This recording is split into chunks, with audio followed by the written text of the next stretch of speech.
Commentaire de saint Thomas d'Aquin sur l'Épître aux Éphésiens, chapitre 6, versets 18 à 24.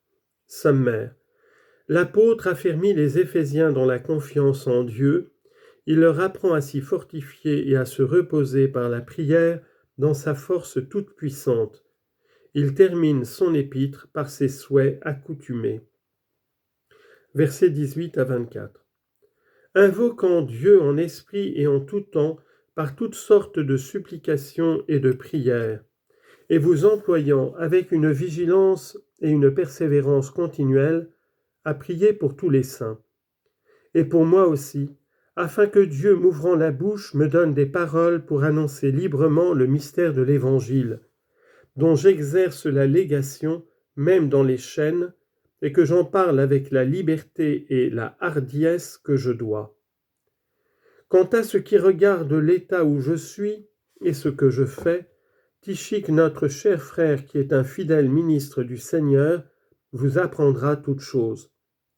Et c'est pour cela même que je l'ai envoyé vers vous, afin que vous sachiez ce qui se passe à notre égard et qu'il console vos cœurs. Que Dieu le Père et le Seigneur Jésus-Christ donnent à nos frères la paix et la charité avec la foi, que la grâce soit avec tous ceux qui aiment notre Seigneur Jésus-Christ d'un amour pur et sans tache. Amen. Saint Paul, après avoir expliqué plus haut ce qu'il avait dit des embûches de l'ennemi et des armes spirituelles, développe ce qu'il avait dit aussi de la confiance et de l'assurance dans la puissance de Dieu, ce qui se pratique par la prière que l'on adresse à Dieu pour obtenir son secours. L'apôtre recommande donc aux Éphésiens de prier d'abord pour eux-mêmes, ensuite pour les autres, enfin pour lui-même. À l'égard du premier de ces points, il énumère 7 conditions de la prière.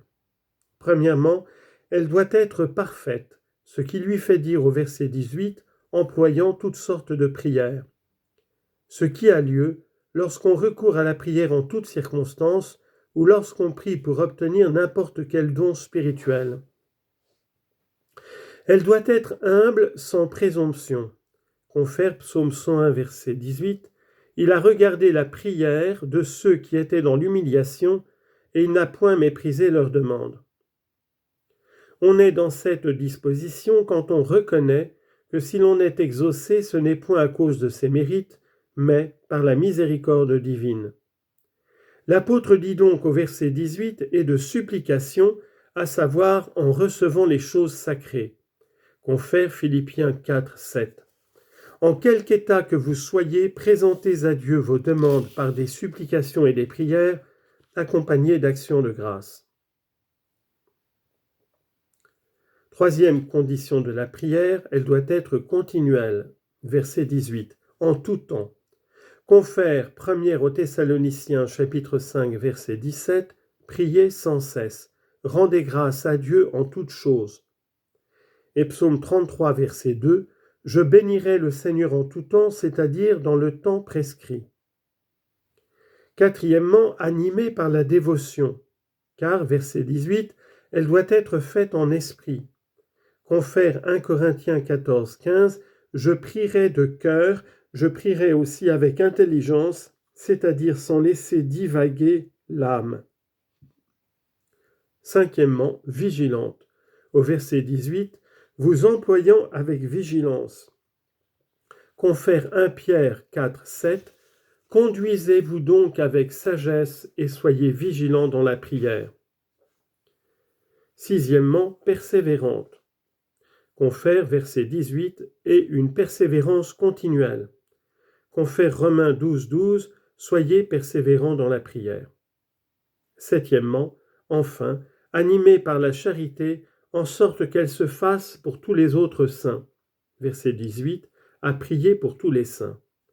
Confère 1 Timothée 2, 1, je vous conjure donc avant toute chose que l'on fasse des supplications, des prières, des demandes et des actions de grâce pour tous les hommes. L'apôtre recommande que l'on prie pour lui-même, au verset 19, et pour moi-même. Il demande pour lui-même 3 choses nécessaires à tous ceux qui prêchent, à savoir que sa bouche s'ouvre, qu'il se prépare à la prédication autant qu'il est en lui, et que la grâce lui en soit donnée. Pour obtenir ces biens, il recommande que l'on prie pour lui en disant, verset 19, « Afin que Dieu m'ouvrant la bouche ». Citation, « Car je ne pourrais parler si ce n'est autant que le Seigneur me l'aura donné », disait ce Balaam dont l'histoire est rapportée au livre des Nombres, 22, 38. Le Sauveur dit lui-même, Matthieu 10, 20, « Ce n'est pas vous qui parlez, mais c'est l'Esprit. » Et on lit au même endroit, verset 19, « Car ce que vous devez dire vous sera donné sur l'heure. » C'est aussi ce que l'apôtre demande tout d'abord, afin, dit-il, que Dieu me donne les paroles qui sortiront de ma bouche. Confère Colossiens 4, 5, « Priez aussi pour nous, afin que Dieu nous ouvre une entrée favorable pour sa parole et pour le mystère de Jésus-Christ. » Et pourquoi cette demande, ô Paul ? Il répond, « Afin que je puisse annoncer librement ce mystère de l'Évangile et accomplir ce ministère pour lequel je suis dans les chaînes. » C'est la seconde demande de l'apôtre, car celui qui prêche a besoin non seulement de recevoir la doctrine que sa bouche doit proférer, c'est-à-dire la science, mais qu'il prêche hardiment et librement cette doctrine qu'il a reçue. C'est ce qui fait dire à saint Paul au verset 19 pour annoncer librement le mystère de l'Évangile. Ainsi prêchaient les apôtres dont il est dit aux Actes, chapitre 4, verset 27, ils annonçaient la parole de Dieu avec une entière liberté. Saint Paul relève ici le ministère de la prédication à raison de son excellence et de sa sublimité. C'est ce qui lui fait dire au verset 19 le mystère de l'Évangile. En second lieu, il déclare que pour ce ministère, il a supporté sans hésitation et de bon cœur la tribulation et l'ignominie. C'est pourquoi il ajoute au verset 20 « dont j'exerce la légation même dans les chaînes ».